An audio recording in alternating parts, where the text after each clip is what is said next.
no perder la oportunidad de ser como en realidad la clase y no haberla grabado, que me hubiera dado mucha lata poder tener que hacerlo.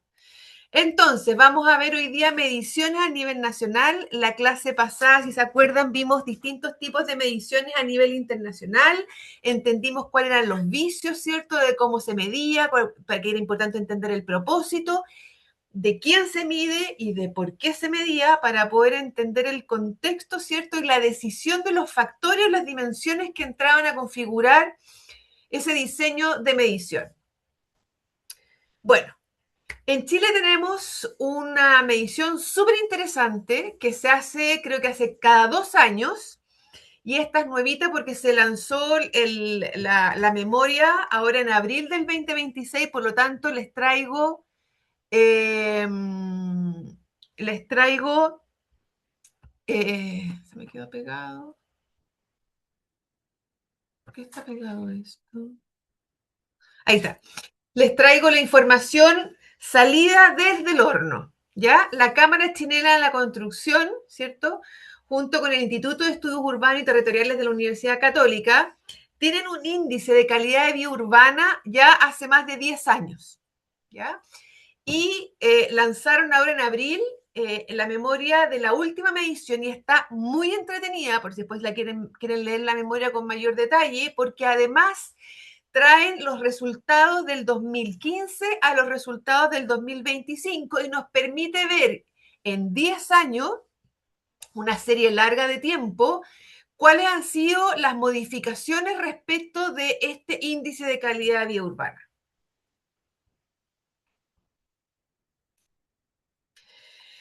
Entonces, esta medición, que es una mirada a más retrospectiva, porque está del 2015 al 2025. ¿En qué consiste? Hagámonos las preguntas de la reflexión que hicimos en la clase pasada. ¿Por qué trabajar un índice de calidad de vida urbana? Dado que no existe y es complejo definir un estándar de calidad de vida urbana, la sistematización en un índice permite conocer un estándar relativo en esta materia. Lo anterior, con el fin de comprender las brechas en calidad de vida urbana en las distintas comunas y ciudades de Chile. Y en este sentido, el objetivo principal de este índice es aportar al diseño de política pública y a la focalización de recursos. Aquí hay una declaración de principios de entrada, ¿ya? Destinados a mejorar las condiciones de vida de las personas que habitan en diversas comunas del país.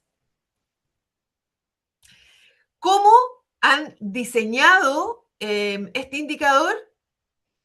Ellos consideran 36 variables unidas o acopladas en 6 dimensiones. ¿Cuáles son las 6 dimensiones que ellos les dan valor? Conectividad y movilidad con 6 variables, vivienda y entorno con 6 variables, condiciones laborales con 6 variables, ambiente de negocios con 6 variables, salud y medio ambiente con 6 variables y condiciones socioculturales con 6 variables. Califican después en 4 grupos lo que van a medir. Nivel alto, un verde más destacado, nivel medio bajo, ¿cierto? Con este verde más apagadito, nivel medio bajo, con el naranjito, y nivel muy bajo, bajo, con el color rojo. ¿Cuáles son las fuentes para elaborar esta información? La CACEN, el CINIM, Servicio Puesto Interno, INE y otras. ¿Ya? Todas las dimensiones ponderan lo mismo y esto ha ido un poco cambiando porque antes ponderaban un poco distintas las dimensiones.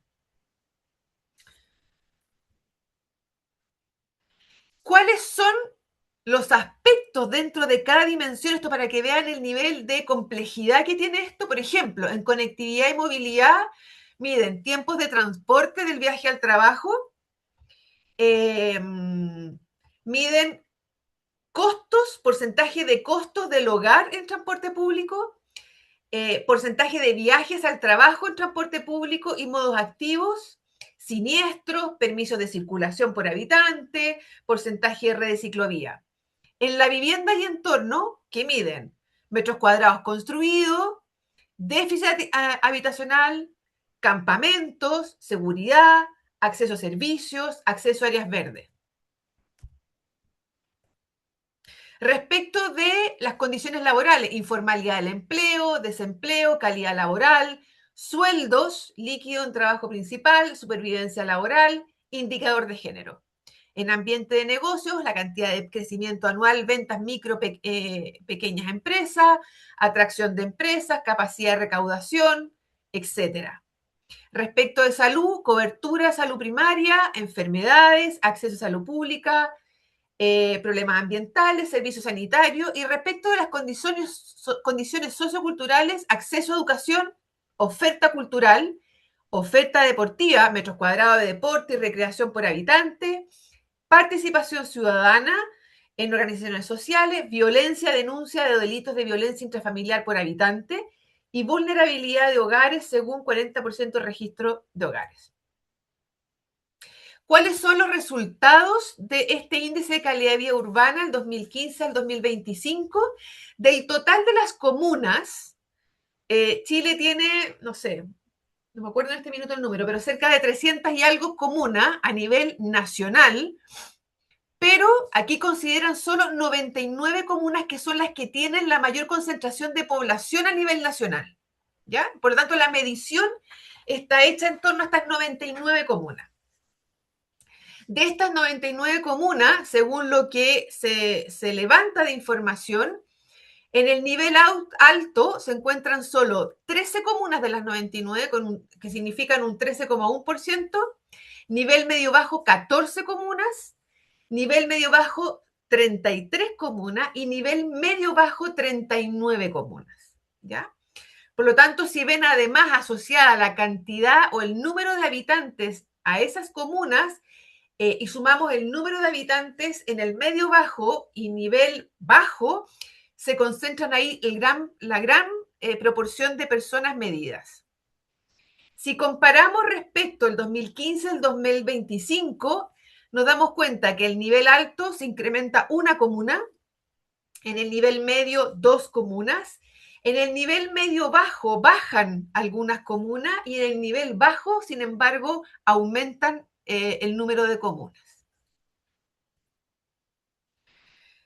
Resultados, por lo tanto, 14 comunas mejoran su nivel, que representan un 14,1% de la muestra, ¿cierto? Mantienen nivel 67 comunas y disminuyen su nivel 18,2% de las comunas, que equivalen a 18 comunas. Por lo tanto, las que se mueven, ya sea porque suben o porque bajan, son estas 14 comunas más las 18 comunas, que son estas 32 comunas, porque hay 67 que se mantienen estables.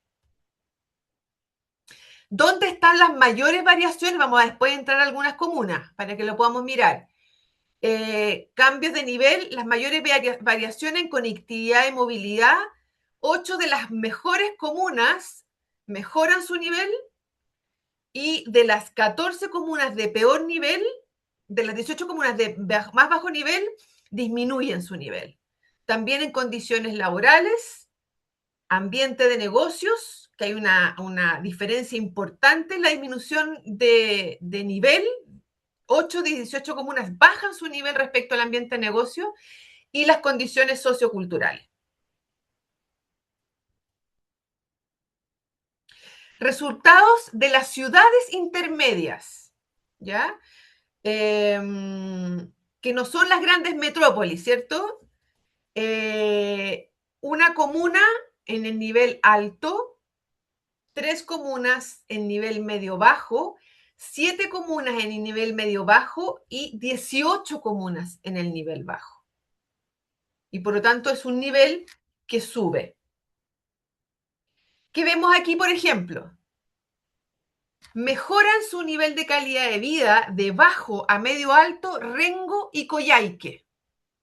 ¿Ya? Por ejemplo, Rengo sube en conectividad, en vivienda de entorno, en condiciones laborales, ambiente de negocios. Por alguna razón es una comuna que eleva mucho todos los aspectos y dimensiones que se miden.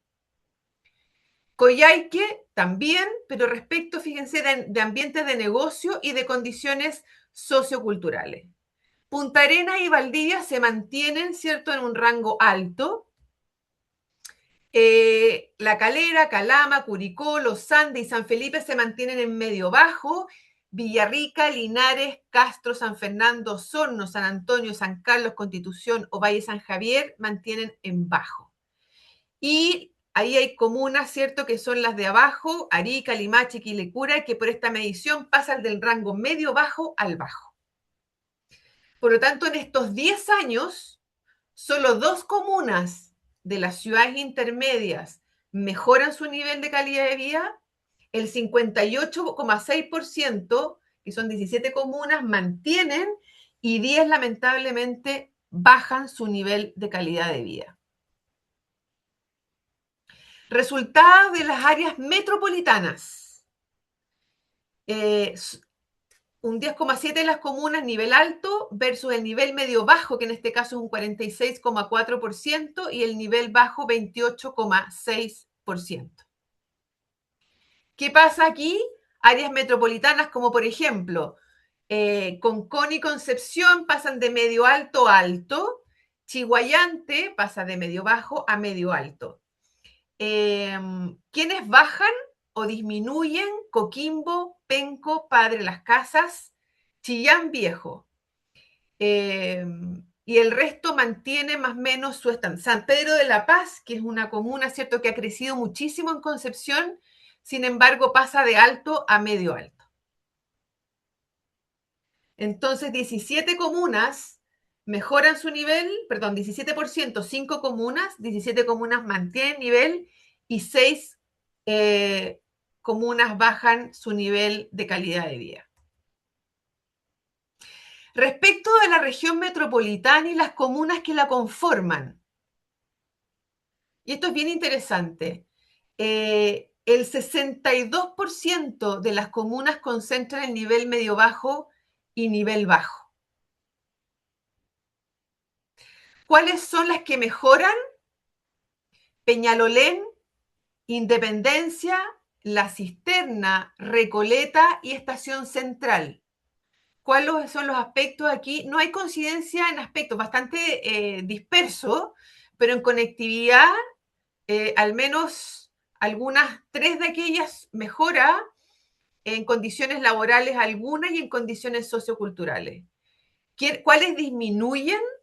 Buin, que pasa de medio alto a medio bajo, y Talagante, que pasa de medio bajo a bajo. Y las que se mantienen son estas que aparecen aquí, que son el 78,6% de las comunas con 33, representando con 33 comunas. Y si ustedes se fijan, ¿cuáles son las que están en condición alto de manera estable? Las Condes, Vitacura, Providencia, Ñuñoa, Lo Barnechea, La Reina, Santiago y San Miguel. ¿Y quiénes son las más bajitas? También de manera estable, lamentablemente, en Cerro Navia, San Ramón, Lo Espejo, Melipilla, La Pintana. Entonces, bien interesante porque algunas cosas que el modelo muestra que en 10 años hay una muy baja movilidad respecto de las condiciones de habitabilidad o de calidad de vida en ciertos territorios de nuestro país. ¿Ah? Y probablemente hay ciertos territorios que pueden ser muy susceptibles a bajar rápidamente su percepción de calidad de vida, no solamente la percepción, sino que también con hechos concretos, versus otras muy pocas que pueden mejorar su índice de calidad de vida urbana. Hay un porcentaje no menor de comunas que la verdad que se consolida en el tiempo su condición de baja calidad de vida.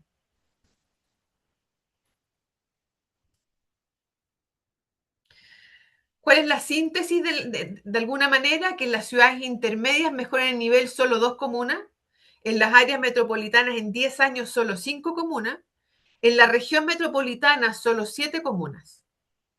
Disminuyen su nivel en las ciudades intermedias 10 comunas, disminuyen su nivel 6 comunas en áreas metropolitanas y 2 en la región metropolitana. ¿Qué propone la Cámara Chilena de la Construcción junto con este Centro de Estudio de Territorios de la Universidad Católica? Por ejemplo, dice que 14 de las 18 comunas que descienden, ¿cierto?, su calidad de vida respecto a la conectividad, por ejemplo, que es importante reforzar el transporte público como preferente, aumentar frecuencia y regularidad, Establecer integración tarifaria real, no solo pago en múltiples modos. Mejorar la experiencia de viaje, la seguridad aparece aquí como un factor relevante. Entregar prioridad vial, pistas solo bus, efectivas y fiscalizadas. Y respecto de la tenencia del automóvil, integrar transporte con planificación urbana, promover densificación equilibrada, fomentar mezcla de usos, etcétera. O sea, además de medir, ellos hacen algunas propuestas respecto de decisiones que podrían tomar tanto el Ministerio de Transporte y Telecomunicaciones, gobiernos regionales, municipalidades, etcétera. Respecto de ambiente y negocios, por ejemplo, de las 18 comunas que bajan su condición de calidad de vida humana o urbana, y que lo que proponen es capacitación, por ejemplo, fortalecer base económica local, crear estrategias comunales de atracción de inversiones, simplificar trámites para apertura de empresas, reducir tiempos de otorgamiento de patentes, desarrollar programas de formalización. Y respecto de patentes municipales, revitalizar áreas comerciales y productivas. Respecto a las condiciones socioculturales, reactivación de participación y tejido social, a lo que hemos conversado a lo largo de las clases, programas municipales, presupuestos participativos, espacios comunitarios, plataformas digitales, fortalecer la prevención comunitaria de la violencia con programas territoriales. Hasta aquí, ¿alguna consulta, duda, comentario, conclusión? Sí, profe, yo no alcancé. La medición o la... Disculpa, Marce, sí, disculpa, no pedimos no levantamos la mano. No importa, atropéllense Profe, nomás. yo justo no alcancé a escuchar. Esta información, ¿dónde la puedo encontrar? Es un informe, ¿cierto? Es un informe, te puedes meter a la Cámara Chilena de la Construcción y puedes bajar la memoria. Ya. eh, y por lo tanto súper pública. Pero esta es la memoria 2025, ¿cierto? 2025 que se dio a conocer ahora el 2026 recién, en abril. En abril, perfecto.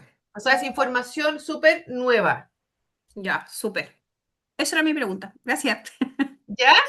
¿Alguien más quería Gracias. comentar algo? sí, yo quería hacer una consulta, si como se hizo una comparación entre el 2015 y el 2025, si se habían usado los mismos criterios para evaluar el 2015 con el Sí, 2025, porque son los mismos criterios, Marcela. No incorporaron nuevas dimensiones de medición. ¿Ya? Ahora, a propósito de lo que conversamos en la clase pasada, ¿cuál podría ser un sesgo de esta medición?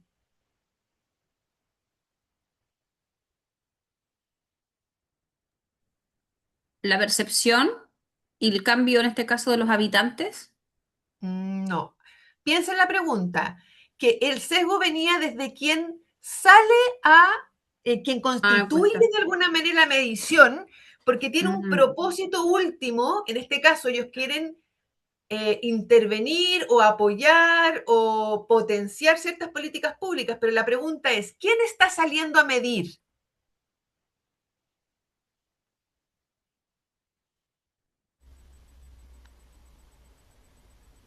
¿Quién hace este informe o este análisis? Por lo que vi, la la Cámara Cámara Chilena de Chilena la de la Construcción Construcción, es la La PUC. Probablemente gente Cámara que no es Chilena del de la territorio, Construcción. ¿Cómo? probablemente gente que no es del territorio que se está evaluando. Sí o Una no, no entidad sé, porque la privada. información que relevan ellos, que sacan desde la CACEN, son datos duros que son conocidos por todos. Ellos lo interpretan según sus dimensiones, pero ellos compusieron estos 11 factores, perdón, estos sí, no, estos 6 factores con 6 dimensiones cada una, por algún criterio. ¿Se acuerdan que cada uno conformaba su estructura de medición según sus intereses, según su propio propósito? ¿Cuál podría haber aquí un vicio o un sesgo? Maca, Que la Cámara Chilena de la Construcción es como una corporación privada que ¿ya? se dirige a tener como fomento social. pero siempre apuntando a de qué forma aumentan los capitales de la cooperativa, que es la Cámara Chilena de la Construcción. Entonces también están viendo un capital de negocio dentro de las intervenciones que hacen y no tienen el componente social de los territorios. Claro, podría uno pensar que la Cámara Chilena de la Construcción lo que le interesa en burdo es tener más metros cuadrados construidos, porque eso a la larga genera, ¿cierto?, un círculo virtuoso para ellos. Por lo tanto, hacer ver ciertas brechas respecto de carencias de desarrollo de infraestructura podría ser para ellos un sesgo. Ahora, lo hacen bien de todas maneras porque se asocian con un centro, ¿cierto?, de estudios de la Universidad Católica que aporta la otra mirada, Maca, que tú estás relevando. Por lo tanto, ahí ellos intentan compensar de alguna manera y que el sesgo no aparezca, ¿cierto?, tan abierto o expuesto, Maca.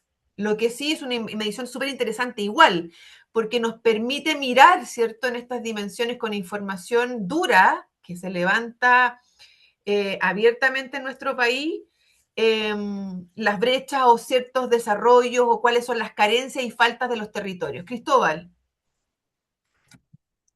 Que la profe,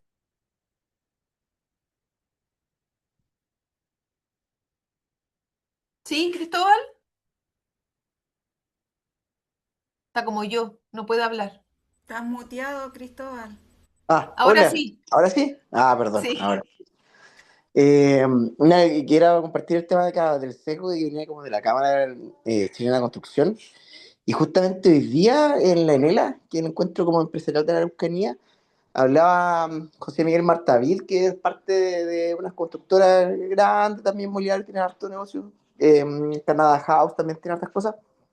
Y él también un poco establecía y decía el diagnóstico de que el tema como de la inversión se veía un poquito como estancado respecto a que había muy pocas comunas, con esto lo vinculo un poco con los índices y todo, que había muy pocas comunas que tenían planos reguladores estandarizados y ya concretos, autorizados. Ujú. Y con la falta de los planos reguladores, mostraba ahí el tema de los porcentajes, habían tres que estaban, o sea, un 30% sin, 33% sin plano regulador, otros 33 modificados en modificación, y el resto estaban aquí. Y claro, yo me establecía de que, claro, con ese diagnóstico era muy difícil el tema de cuáles iban a ser las reglas del juego como para poder hacer Así expansión es, o poder invertir. Entonces, eso también así es. dificultaba el escenario al medir un riesgo que iba a ser un riesgo de mediano a largo plazo en la recuperación de la inversión, si es que le iban a cambiar las condiciones en el corto plazo. Entonces, eso dificultaba a la Cámara chilena, que sí está muy pendiente de saber cómo se va a ir construyendo, porque hay que construir y hay que juntar, o hay que tener electrificación rural, agua potable rural, aquí los colegas Gores lo saben, y también los que estamos acá en clase. Y era muy difícil para ellos poder hacer como inversión en ese aspecto e ir de la mano con el servicio público invirtiendo para ir fomentando el tema de despoblar en el centro y ir haciendo mejor calidad de vida hacia los laterales, porque no pasa este fenómeno de que la periferia siempre es mala y todo. Entonces ya había como un tema de que, chuta, hay que primero ponerse la mano con regular y poner como cuáles son los criterios del juego para poder invertir. De Bueno, acuerdo, Cristóbal, súper interesante. Efectivamente, esto es un problema bastante complejo, porque tiene multivariables, diversos actores además, y que razonablemente cada actor va a buscar maximizar, ¿cierto?, su, su, su desarrollo, ¿cierto?, su ganancia, pero entendiendo que justamente en este juego de roles, eh, la política pública lo que tiene que administrar esas permanentes tensiones en juego de roles para el beneficio, ¿cierto?, de las personas que viven en los territorios. Cecilia. Sí, no, un poco el sesgo también es la falta de información, porque, por ejemplo, la CACEN es una muestra. El CIMIN, no todos los municipios entregan la información actualizada. Entonces, también hay datos que... Que probablemente son una Sí, aproximación a una cierta realidad. exactamente, exactamente, y que no permite medir todas las comunas. También eso, porque hay, bueno, la falta también de los instrumentos de planificación. De acuerdo.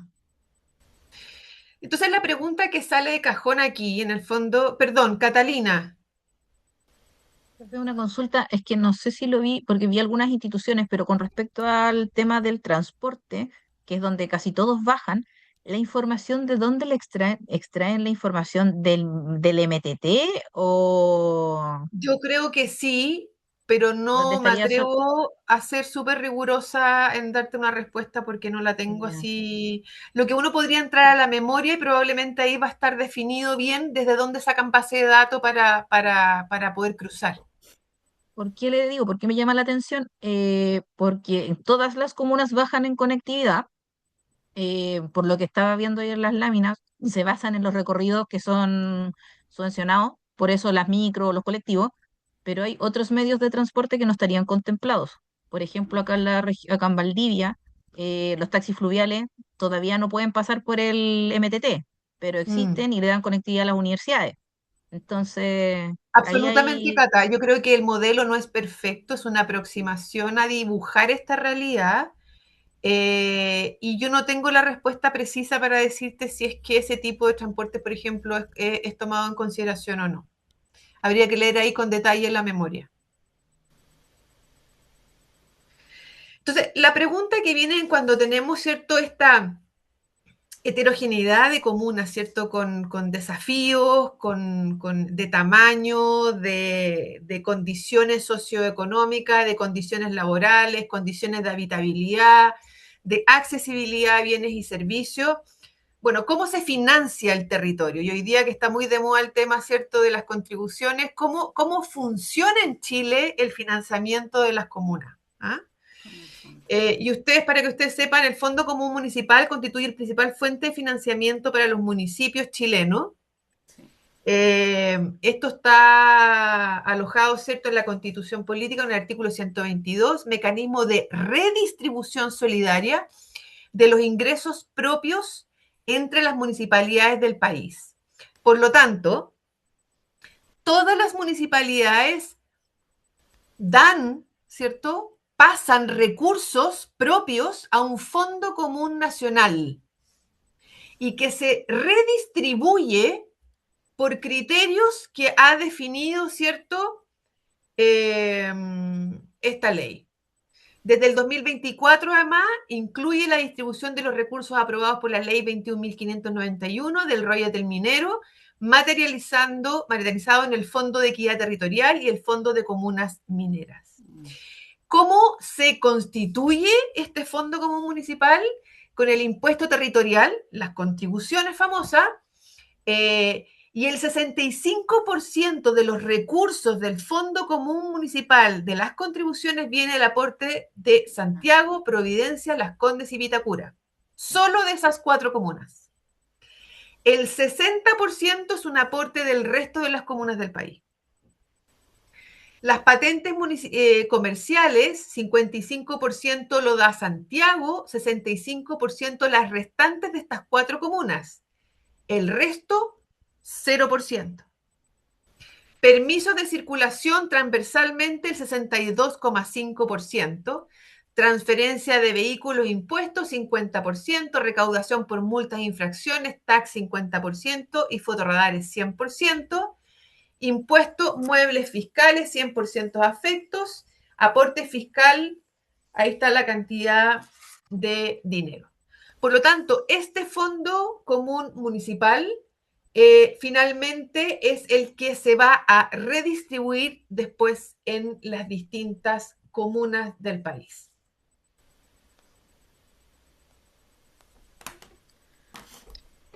¿Cómo es la diferencia? Y aquí hay un escenario del 2018, y esto ya es más antiguo, pero no ha cambiado radicalmente, lo acabamos de ver, es bastante estable respecto a los últimos 10 años.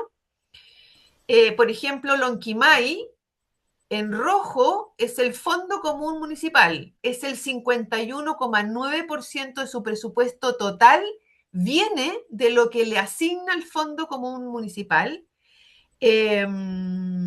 Y solo un 7% son los ingresos permanentes propios, los IPP. Lo Espejo, por ejemplo, el 59% de su presupuesto proviene del Fondo Común Municipal. A diferencia de Antofagasta, por ingresos totales municipales, que ahí están abajo, ellos tienen ingresos permanentes propios de un 48,4% que tiene que ver con toda la industria minera, etcétera. Por lo tanto, requieren del Fondo Común Municipal solo un 9%. Y Las Condes tiene ingresos permanentes propios de un 54,2%, y solo un 1,3% pertenece o proviene del Fondo Municipal. Esto por ley, todas las comunas, aunque sean muy otorgadores de recursos al Fondo Común Municipal, reciben finalmente parte de esa redistribución.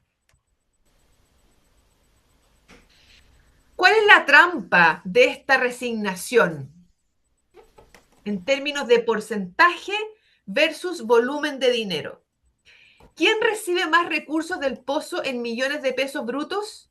No se lo lleva una comuna rural extrema, no es Lonquimay, se lo lleva Puente Alto y Maipú. ¿Por qué? Porque el criterio de la ecuación premia el tamaño de la población. Puente Alto recibe miles de millones de pesos del Fondo Común Municipal, pero como tiene casi 700.000 habitantes, ese monto solo alcanza a cubrir el 52% de su presupuesto total. En cambio, por ejemplo, Lago Verde recibe poco en millones brutos comparados con Puente Alto, pero para sus 800 habitantes ese monto representa el 91% de la existencia institucional.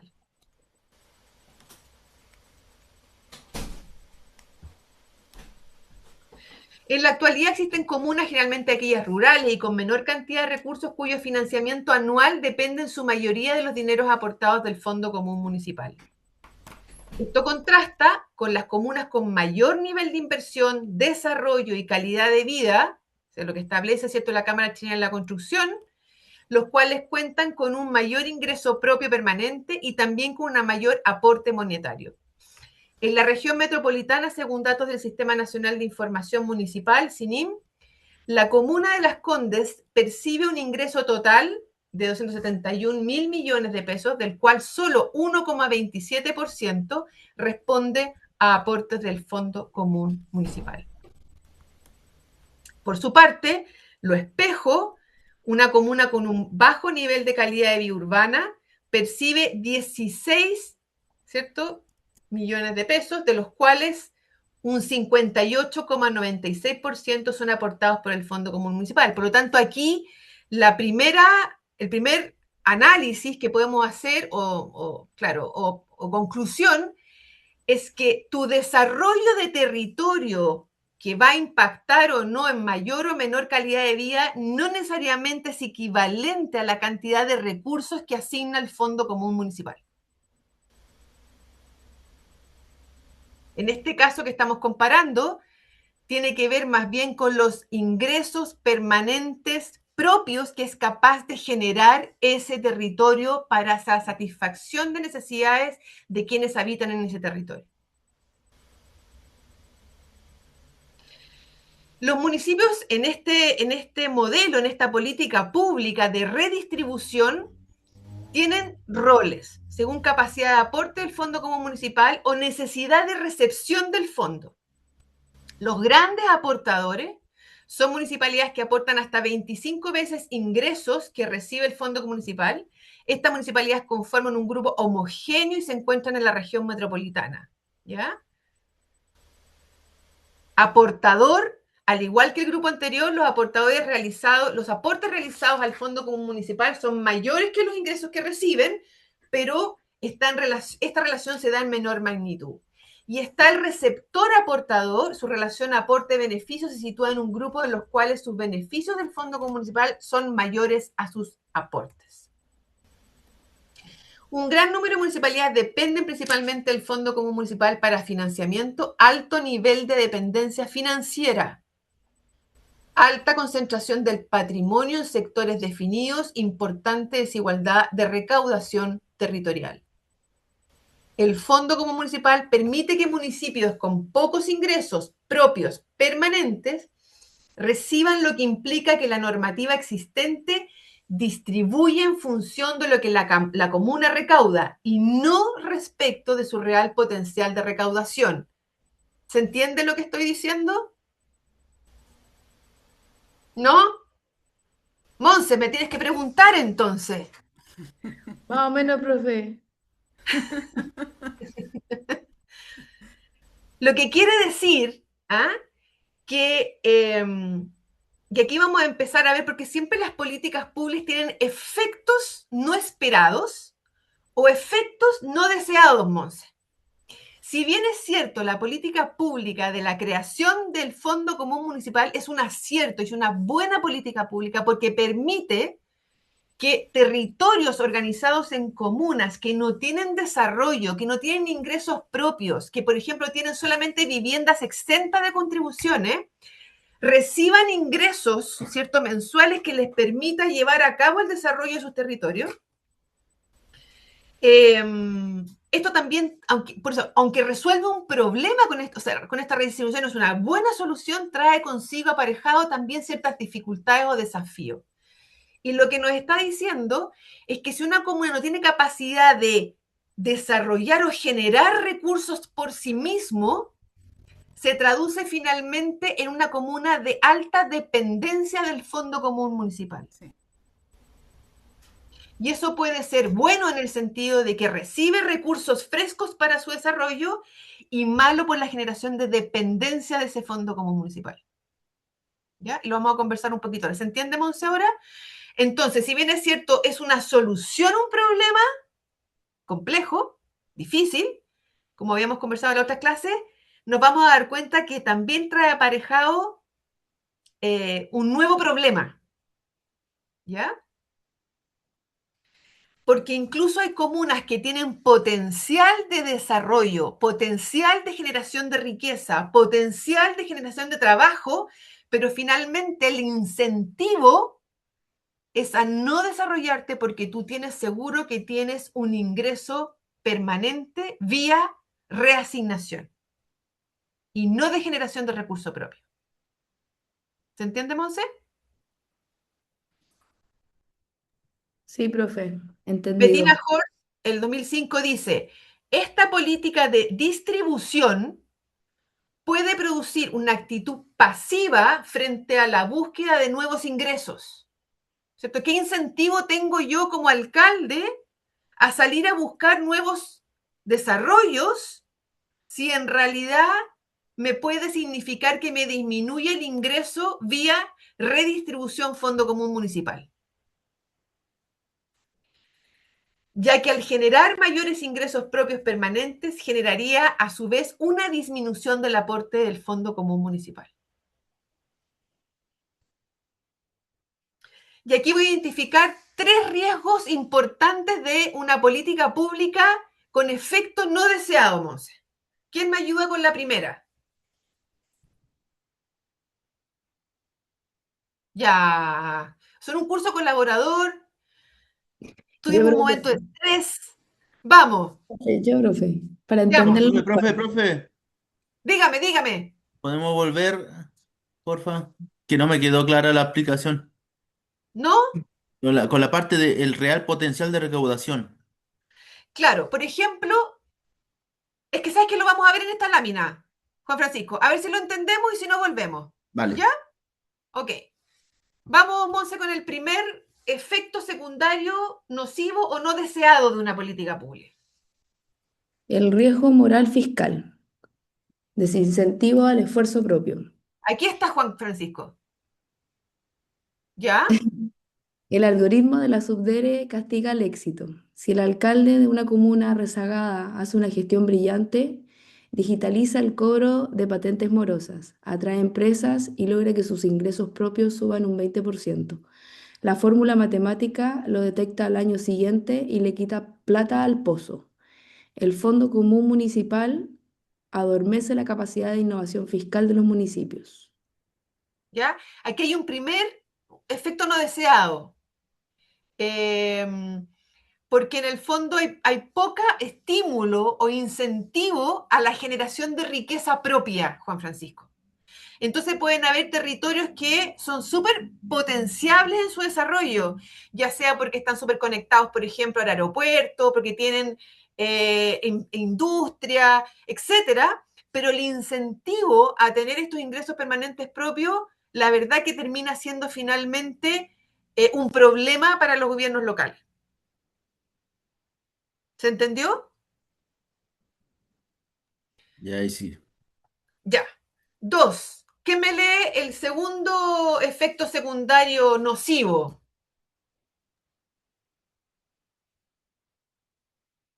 Yo, profe. Ya, gracias, Vale. El rechazo municipal a la vivienda social. El sesgo antipobladores. Este es uno de los efectos más graves. Cada familia nueva que llega a vivir a una comuna demanda gasto. Consultorio, cupo escolar, recolección de basura, bacheo de calles y plazas. Sin embargo, si esa familia llega a una vivienda social o de clase media baja, esa propiedad queda exenta de pagar contribuciones. ¿Quién me puede inferir que por qué esto es un efecto no deseado? A ver. Menos ingreso por municipal, ¿o no? Exactamente. Entonces, si es que la municipalidad le dice, el ministro de Vivienda, Poduje, ¿cierto? Le dice, oiga, usted tiene un terreno de ferrocarriles del Estado y me caben 1000 familias.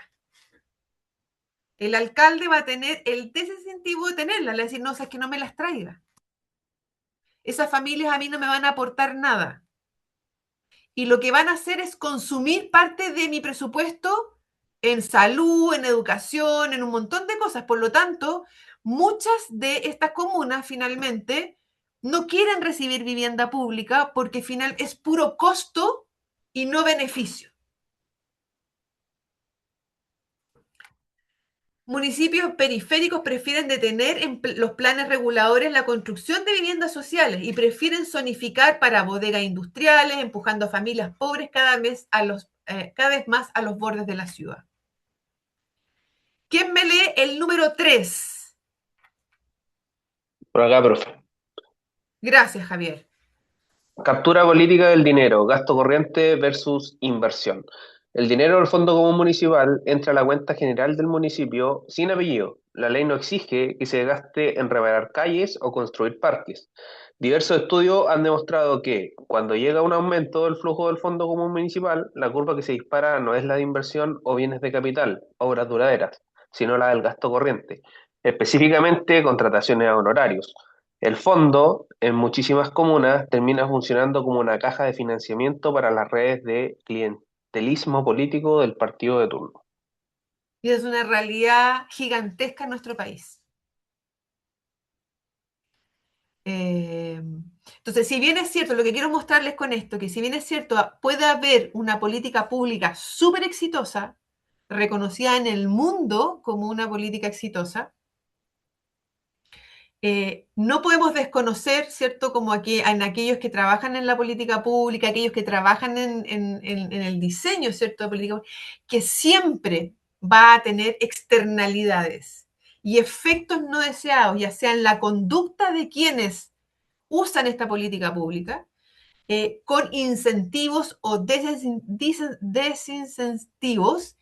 Eh, y un poco lo que vemos delante, ¿cierto? Hay comunas que se quedan como estancadas, ¿cierto? En un cierto nivel de baja calidad de vida y probablemente los ingresos que reciben del fondo municipal son muy altos, pero nos podemos sorprender, hasta el 60% de ese ingreso va a pagar remuneraciones y no va a pagar una mejor calidad de vida de quienes habitan ese territorio. Valentina.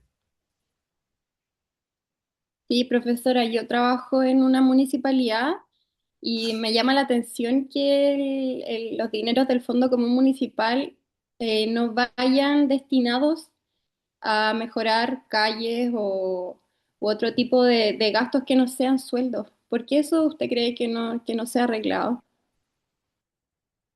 Porque a lo mejor yo creo que esto es un problema político, ¿vale? finalmente las municipalidades se traducen en posiciones para que los partidos políticos o grupos puedan dar trabajo a quienes no están en el gobierno de turno también. Y si nos vamos a poner a todos a legalizar de que esto no pueda ser, es un problema político. Siempre hay que mirar si es que algo no se ha resuelto, quién está interesado en que esto no se resuelva. Y esto no hay que ser ingenuo. ¿Eh? Los políticos.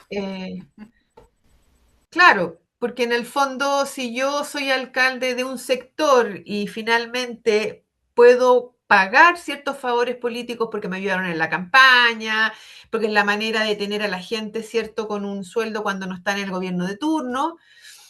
Esto es para todos los lados, en el fondo, no es solamente de un sector. Y probablemente si esto no se resuelve es porque los incentivos a resolver no están puestos donde tienen que estar, ¿vale? Pero efectivamente hay un vacío gigantesco respecto del uso de los recursos. Nos vamos a otro tema, ¿ya? Misión y visión del Consejo Nacional de Desarrollo Urbano. Vamos a ver un poquito de la Política Nacional de Desarrollo Urbano. Aunque ustedes no crean, nosotros no somos un país tan subdesarrollado, ¿vale? Ya hace algunos años atrás dijeron algunas personas, tenemos que pensar nuestras ciudades, tenemos que soñar nuestras ciudades, pensar estratégicamente en nuestras ciudades, cómo debiéramos orientar, ¿cierto?, el desarrollo sustentable de nuestras ciudades, no en el corto plazo, sino en el mediano y largo plazo. Andrés. Sí, profesora, yo quería igual detenerme un poquito en algo que usted señaló anteriormente, del tema del Fondo Común Municipal. Yo creo que es cuestionable o no considero prudente de cierta forma también hacer la caricatura como que el Fondo Común Municipal solamente se utiliza para contratar personal, siendo que tal vez en el municipalismo las comunas que más estructura poseen, densa, digamos, en colaboradores, son los municipios más grandes que justamente no reciben financiamiento por el Fondo Común Municipal. Eh, y también, por ejemplo, yo voy a hablar en mi caso personal. Yo soy administrador municipal de la Municipalidad de Quillón, municipalidad que depende en un 90% del Fondo Común Municipal. Nosotros somos 19.500 habitantes y recibimos una población flotante al año de 1.200.000 personas. O sea, que si bien este sentido de equitativo, de redistribuir recursos, es un pilar importante del Fondo Común Municipal, también el Fondo Común Municipal en este caso, para nosotros como Quillón, es una herramienta de redistribución de ingresos, porque nosotros no podríamos dar los servicios, no podríamos tener soporte Absolutamente. como comuna a 1.200.000 personas si no recibiéramos los recursos que recibimos del Fondo Común Municipal. Por lo mismo, uno de los indicadores claves para ver cómo se distribuye o cómo se redistribuye el Fondo Común Municipal, aparte de la cantidad de población, aparte de los predios de las comunas, aparte de el índice de vulnerabilidad, también es la población flotante, entre otros, Sí. son como 12 o 15. Sí, y Andrés, Mm. por eso que yo parto diciendo que si bien es cierto podemos tener efectos no deseados en esta política, es una política pública súper exitosa y hoy día las municipalidades del país necesitan esta redistribución del Fondo Municipal para sobrevivir y para llevar a cabo su propósito. Y eso no está en ningún momento en discusión. Eh, Profesora. pero sí hay informes hoy día que constatan que la mayor parte, no, a lo mejor no en todas, pero en un porcentaje importante, va a pago de remuneraciones. Y eso ha traído además una discusión política importante que yo creo que es relevante tenerla en el fondo y mirarla. Tamara. Sí, hola. Yo soy de acá de La Serena y acá en La Serena, si bien es cierto también, bueno, no trabajo directamente en la municipalidad, pero sí trabajo en la corporación municipal. ¿De Y estamos acuerdo? en constante feedback con la municipalidad porque actualmente dependemos, ¿cierto?, de la municipalidad a través de subvenciones. Y claro, el fondo común municipal que llega acá a La Serena efectivamente se utiliza no solamente en remuneraciones, sino que se utiliza, bueno, esta es una administración nueva, pero para el gasto básicamente de costos de actividades y de servicios, en este caso para la ciudad. Por ejemplo, no sé, por mantenimiento de espacios verdes. Áreas verdes, jardines, Sí, pero saneamiento. hay una situación que igual es compleja y que tiene mucha relación con lo que yo trabajo. Yo estaba a cargo de los establecimientos educacionales ¿De antes de que acuerdo? pasaran al SLEP, ¿cierto? Al Servicio de Educación Pública. Y bueno, a nivel nacional somos la segunda comuna hasta ahora con la mayor deuda a nivel nacional en cotizaciones previsionales. A diciembre del 2025 eran aproximadamente 40.000 millones de pesos. Entonces eso, en teoría, la ley dice que se va a hacer un descuento del Fondo Común Municipal por 144 cuotas, ¿cierto? En caso de que se haga efectivo el pago. Por lo tanto, por ejemplo, si el Estado llegase a tener, o Hacienda, DIPRE, ¿cierto? Llegase a liberar eso, significaría que por 12 años o máximo 15 años La Serena tendría una reducción mensual de la mitad de su Fondo Común Municipal. Imagínate. Entonces sería heavy. Y estaba escuchando ahí a Andrés, que es de Quellón. Mm. Creo Sí, que de Quillón dijo. Quellón también está con un tema similar también, producto del tema del traspaso. Así es. Por eso quiero hablar contigo después. Te voy Muy bien, te voy a escribir fantástico. Sí, para profe, yo preguntarte. igual quería agregar, o sea, acá en la región de Ñuble somos 21 comunas, de las 21 comunas, 20 poseen una dependencia del Fondo Común Municipal de entre un 70 y un 90%, Es mucho, salvo una una comuna, locura. ¿no? Que es Chillán, que es la capital regional. Mm. Eh, y por lo mismo, o sea, las municipalidades tienen un tope legal de no se pueden gastar máximo, no se pueden gastar más de un 42% en personal, lo dice la Ley Orgánica Constitucional de Municipalidades. Sin embargo, pues, por lo mismo, estas 20 comunas de Ñuble obligatoriamente se van a gastar gran parte de lo que le ingresa al Fondo Común Municipal en personal, pero también obligatoriamente tenemos que gastarlo en la salud comunal, en la educación, Absolutamente. los que aún no nos pasamos LEP, en las cuentas de la luz del alumbrado público, en la recolección de residuos sólidos domiciliarios, en la mantención de áreas verdes, en los Está proyectos claro, también, Andrés. la iniciativa de inversión que tenga cada comuna.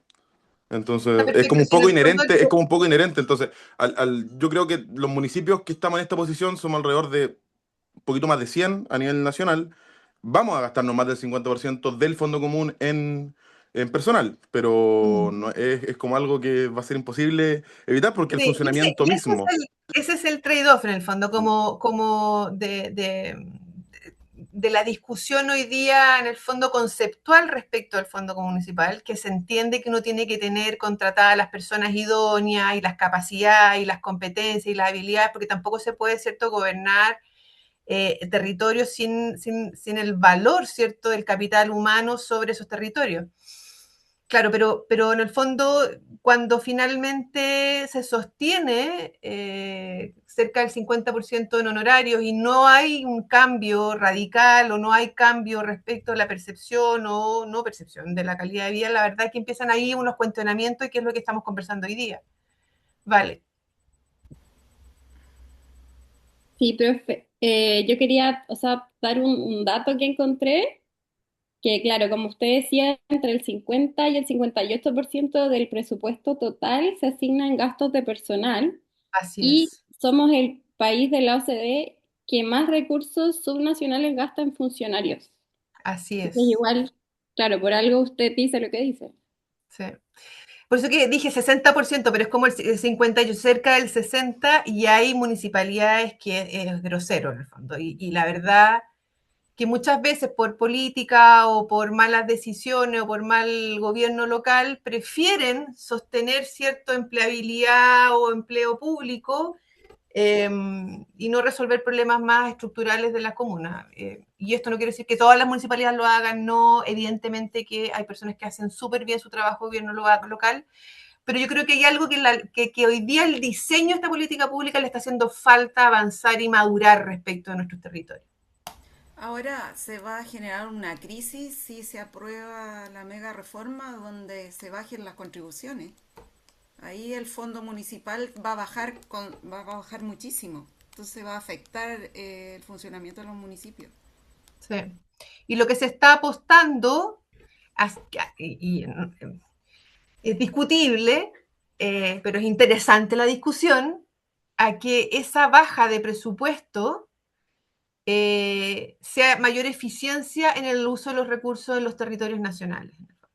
¿Ah? Y que probablemente hay margen y espacio de eficiencia de todas maneras. Yo no conozco en profundidad el proyecto, no sé muy bien cuánto segmento, cuánto impacta, no lo tengo claro, para ser súper honesta, porque no he tenido el minuto de meterme y tampoco ha sido muy público cómo va a ser el diseño ni la implicancia, pero al menos la discusión es interesante.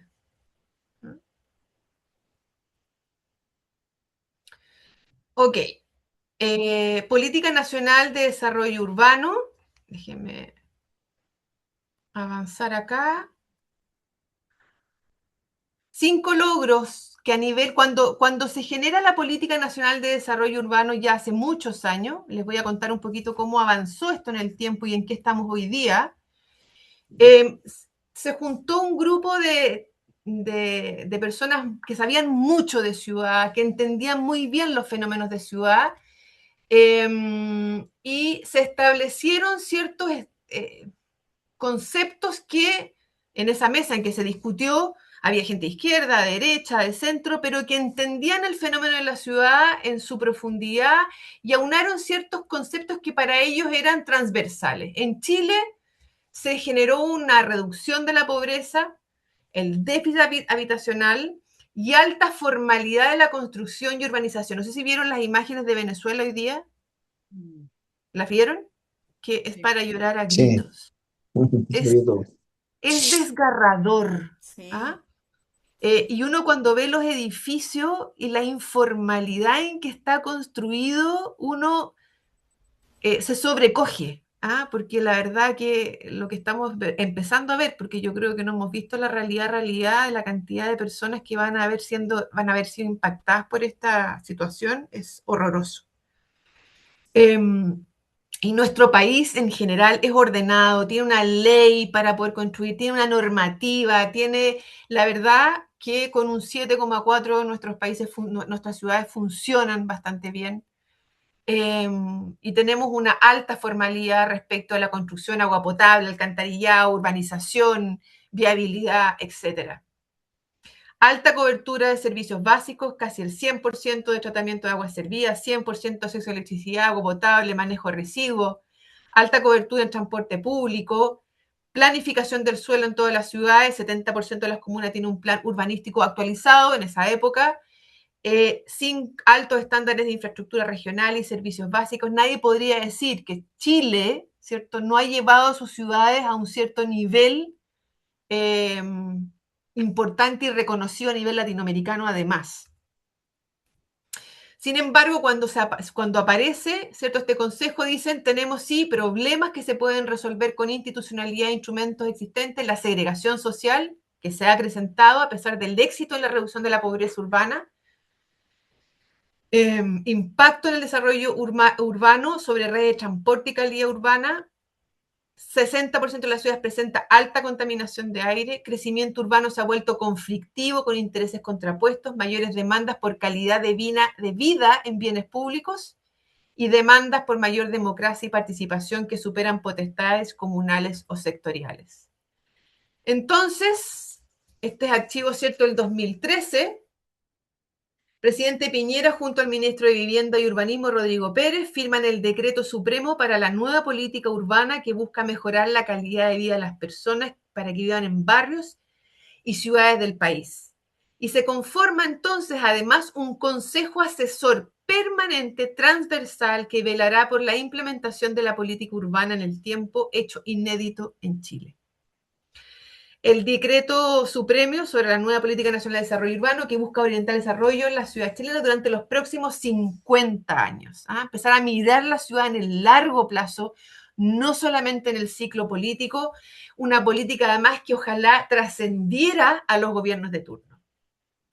¿Y qué pasó? El 2015 se crea por primera vez un consejo asesor permanente, la presidenta Bachelet toma, ¿cierto?, este consejo y lo lleva también en el tiempo, Y ahí por primera vez recibe un informe del Consejo Nacional de Desarrollo Urbano sobre política del suelo para la integración social, por ejemplo.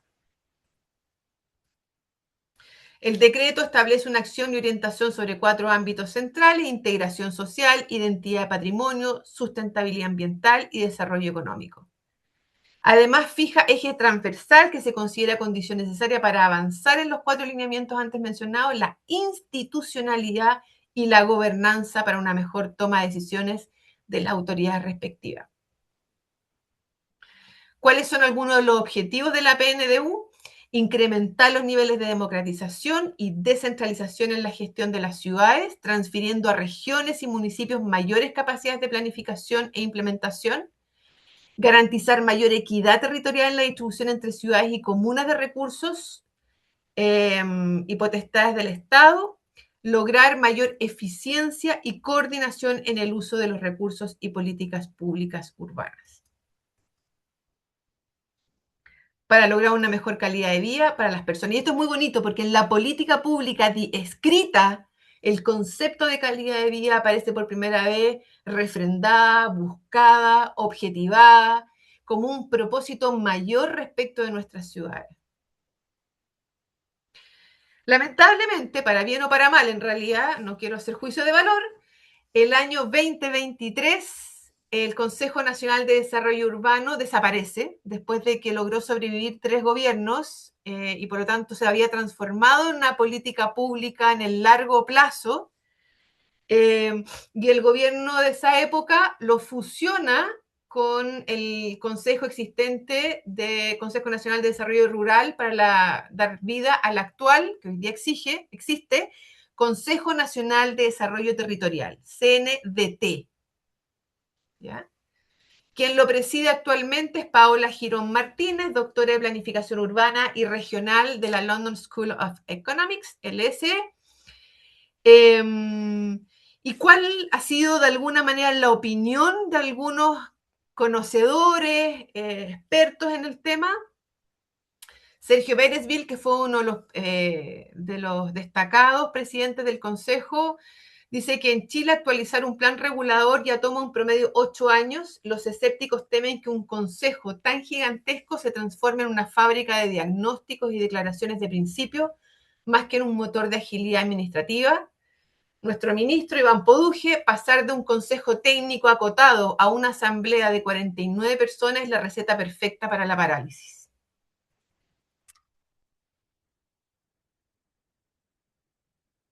Este es el mismo espacio que les traje el otro día, ¿cierto?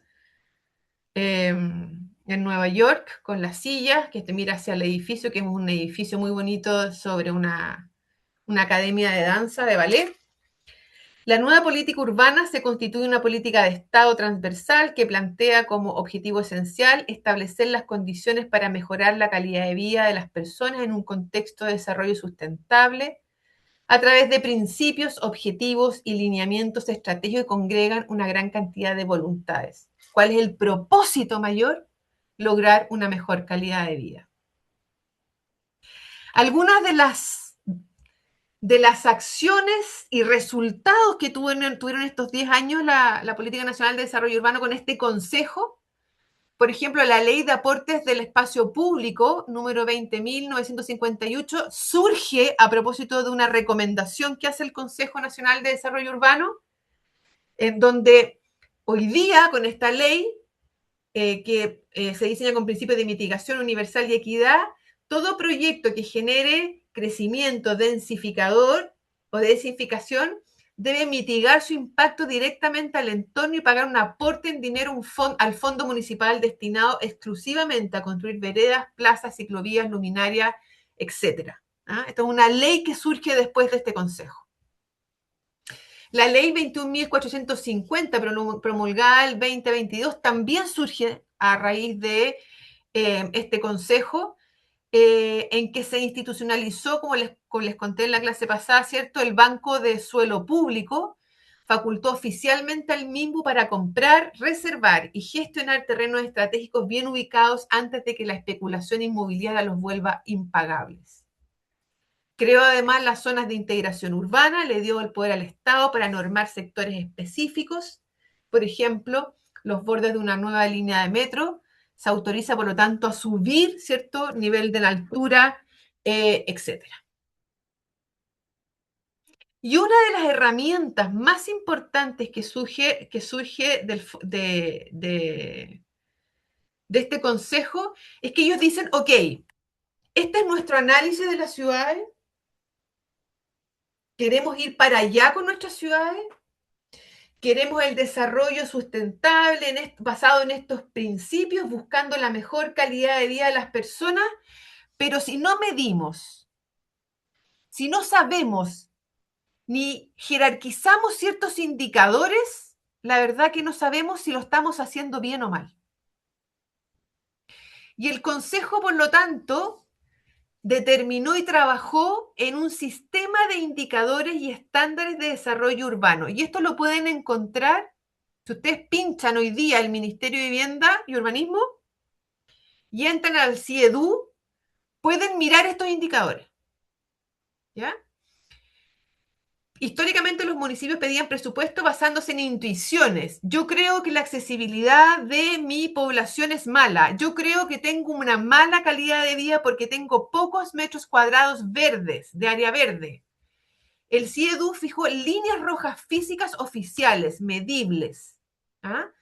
Y estableció estándares. Dijo, por ejemplo, una plaza pública apta debe estar a un máximo de 400 metros caminando 5 minutos. Si es que no tenemos este estándar, lo que te está diciendo que tu comuna tiene descendido este indicador y por lo tanto le va a pegar a su calidad de vida.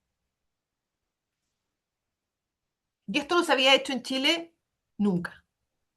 Si uno entra a la página del INE, aparece entonces que uno puede entrar por el INE o puede entrar por el Ministerio de Vivienda y Urbanismo. El sistema de indicadores y estándares de desarrollo urbano, CIEDU, propuesto por el Consejo Nacional de Desarrollo Urbano, tiene por objetivo identificar, ¿cierto?, con estos estándares, la desigualdad territorial en calidad de vida urbano dentro y entre las ciudades chilenas. Y es bien interesante. ¿Cierto? Aparece ahí cómo se formalizaron estos indicadores, cómo se declararon, cuáles son los estándares para cada indicador. Y esto le da una herramienta concreta, ¿cierto?, a los territorios y a su administración para compararse con otros y para saber de alguna manera dónde focalizar, ¿cierto?, los recursos. ¿Cuáles son las dimensiones? Mejor acceso a bienes y servicios, mejor acceso a movilidad sustentable, mejor calidad del medio ambiente, mayor integración social, más y mejor planificación de ciudades, mayor crecimiento económico inclusive, mayor protección de nuestro patrimonio cultural, mayor y mejor participación de la sociedad civil en las decisiones de desarrollo. Y uno puede entrar, por ejemplo, en este caso yo aquí solamente les traje esto, si uno va mejor acceso a movilidad sustentable, que es el 2, y los aspectos que aparecen dentro de esa dimensión, distancia a paraderos, porcentaje de población dentro del área de influencia de la red de transporte, densidad de oferta, tiempo de viaje, hora punta, mañana, y por cada una de estas aparece un estándar definido, ¿cierto?, por el Consejo Nacional de Desarrollo Urbano. Por ejemplo, accesibilidad de cobertura de transporte público, lo que decíamos antes, se estableció que el estándar, ¿cierto?, son caminar hasta 400 metros a un paradero. Y por lo tanto, aparecen comunas, ¿cierto?, que cumplen o sobrecumplen versus otras que cumplen muy poco. Aparecen las brechas, aparecen quienes cumplen, las que están lejanas a cumplir, aparece cuál es el estándar definido por la CNDU y por lo tanto te permite posicionar, ¿cierto?, ciertas comunas respecto de este estándar definido. Ahí pueden ustedes entrar y mirar accesibilidad a áreas verdes, por ejemplo, se estableció como estándar que debe haber al menos 10 metros cuadrados de área verde por habitante. Aparecen mapeadas las comunas respecto de este indicador de quienes cumplen, evidentemente, por ejemplo, Vitacura sobrecumple el estándar, ¿cierto? Casi al doble, podríamos decir incluso que tiene 20 metros cuadrados por habitante, versus Independencia, que aparece, ¿cierto?, con menos de 2% de 2 metros cuadrados, perdón, de área verde por habitante.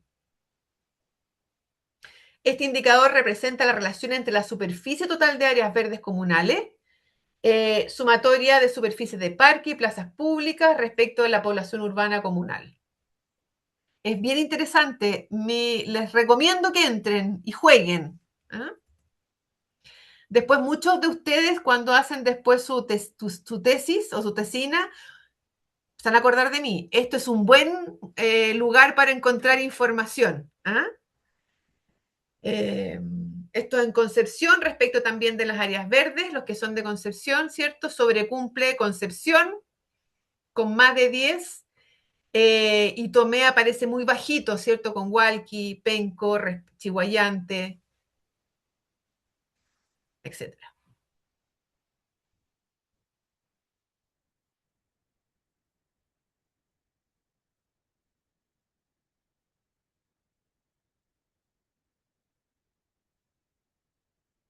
Pueden sacar también la memoria, que es interesante, ¿ya? Y después, por ejemplo, respecto a accesibilidad a áreas verdes, quienes cumplen estándar, quienes tienen brecha baja, quienes tienen brecha media, brecha alta, la cantidad de comunas que están con esa brecha, por lo tanto también, y la cantidad de población que significa, ¿cierto?, estar en esos territorios también es muy interesante. Así que nuestro país sí ha hecho cosas interesantes para medir la calidad de vida de las personas. Yo tenía preparada una actividad, pero fue mi responsabilidad no poder partir antes la clase, me perdí media hora, así es que no les puedo a ustedes achacar mi responsabilidad, así que no vamos a poder hacer la actividad. Era súper bonita la actividad, siento en el alma no poder hacerla. Era que ustedes diseñaran su propio indicador de bienestar, pero esperamos de alguna manera en la última clase a lo mejor retomar ciertas cosas que quedaron ahí medias incompletas, inconclusas, y poder abordarlas el próximo sábado. No sé si hasta aquí hay alguna duda, inquietud, ansiedad.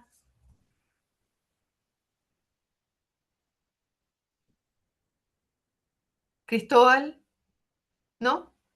No, mejor no. Comentario. No, un poco lo que está pasando en Venezuela, que también yo vi las Es imágenes terrible, y Cecilia. terrible, y cómo se desmorona. Decían que eran más de 100 edificios, y El los nivel muertos, de... o sea, imaginar los muertos, es que va a haber No, es que mucho. yo creo que va a ser una locura. El nivel de precariedad que uno ve Sí, en las imágenes es brutal. sí. De una o sea, se encuentran absolutamente desprovistos, primero por la infraestructura que colapsa, pero además la inercia, no se ve la gente que se está moviendo, no tienen capacidad de No. ayuda, ni de movilización, ni de mover todo ese equipamiento. Entonces ahí uno se da Creo que son cuenta, horas muy rudas, muy sí, difíciles. y ahí uno se da cuenta la resiliencia y las políticas públicas, cómo han ayudado a que seamos estables como país en Absolutamente, cuanto Cecilia. respecto a los sismos, a los riesgos, a estos altos Así riesgos que es. estamos No, acostumbrados. no sé si ustedes se acuerdan, no sé si hay alguien que es de la octava región acá, y que les tocó estar en el terremoto cerca de Concepción, Yo, profesora, Gonzalo ¿sí? Valenzuela, ¿sí? Ya, ¿se acuerdan que se cayó un edificio, que fue como el edificio que se cayó, así como Mm. categóricamente que se cayó, que estaba ahí en la costanera? El Alto Eh, Río. el Alto Río, ¿cierto? Y que fue dramático. El Alto Río, Sí, pero sí. ese edificio en particular cae, entre algunas cosas, porque en ese punto específico se juntan dos fallas. Se junta una falla que viene desde la calle, ¿cierto? Desde la calle... Ay, se me olvidó. Bueno, perpendicular el edificio, que no me acuerdo. Carrera, Carrera Por Prat. carrera, ¿sí? carrera, ¿Sí, carrera? carrera Viene una o falla desde Prat, ahí Y viene otra falla que viene del cerro Caracol en perpendicular. Y en el punto donde está el edificio se juntan estas dos fallas y se piensa que en el momento del terremoto ese punto llegó a tener sobre 10 la fuerza. Ese edificio ni siquiera alcanza a cimbrar, ese edificio se desmonta, ¡pah! Y se quiebra en dos, porque dicen que Ahora, la energía fue mucho más grande que el 8.8. De hecho, el sismo, ahora ahí que había un mismo, silo al lado que también se desploma en el mismo sentido. Por lo tanto, es una profesora, cosa ahí como mismo hay, excepcional, Ceci, en nuestro país, una cosa súper extraordinaria. No es una cosa razonable que ocurra con un terremoto casi de 9. ¿Ah? ahí Gonzalo. mismo hay otro edificio construido. Y yo en esa Sí. época trabajaba en Polpaico, en Petrios, con los hormigones. ¿Ya? Y efectivamente el edificio de Alto Río no tenía pilotes. El diseño, el tema de la mecánica del suelo dio más favorable que el edificio que construyó Paz Freimodich ahí al lado, que sí le pusieron pilotes. Le pusieron Mm, varios pilotes que no eran tan profundos, pero sí era un sistema de pilotaje que se amarró con la fundación del edificio. Si así efectivamente es. ese edificio salió con falla, el que tenía los pilotes, pero no se cayó. No se cayó. Este Mm. se quebró. Este se Pero quebró, sí. la anécdota es que yo tengo un muy buen amigo arquitecto que se dedicó mucho tiempo a construir edificios en Concepción grande y en Santiago también. Y a él hace años atrás, 20 años atrás más, le ofrecieron vender ese terreno para hacer edificio. Y él hizo estudiar el suelo, Gonzalo.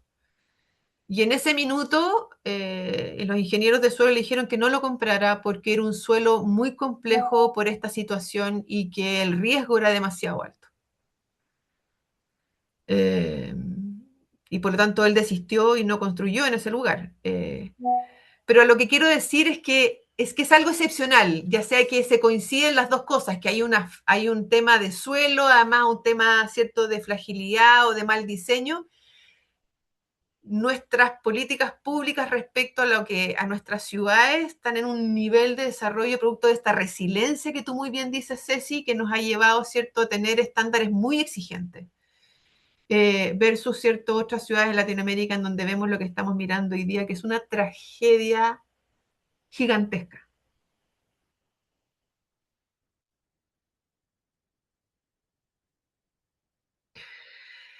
Ya, Patti quiere decir algo antes de que yo cierre la sesión. Sí, les quiero recordar solamente, ¿me escuchan, verdad? Un poquito Sí, bajo, Patti. Sí, Pati. Ya, es que tengo problemas con el audífono, me acabo de dar cuenta. Ya. Solo recordarles que la clase que recuperamos del 13 de Carola Contese es el día 4 de julio y luego esa semana tienen programación con la nueva asignatura que es Evaluación de Políticas Públicas. Comenzamos con nueva asignatura.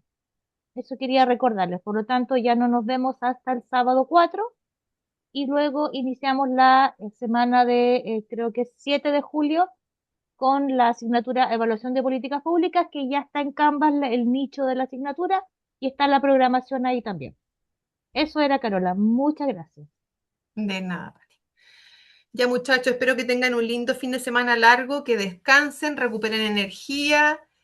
Les vuelvo a pedir las disculpas de hoy día nuevamente, no fue voluntario, pero la tecnología juega mala pasada.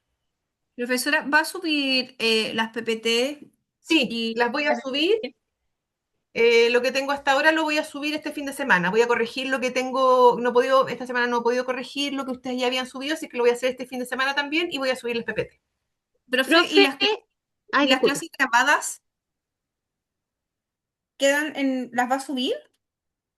Eso lo ve la Patti. Me imagino que las clases grabadas están en Canvas.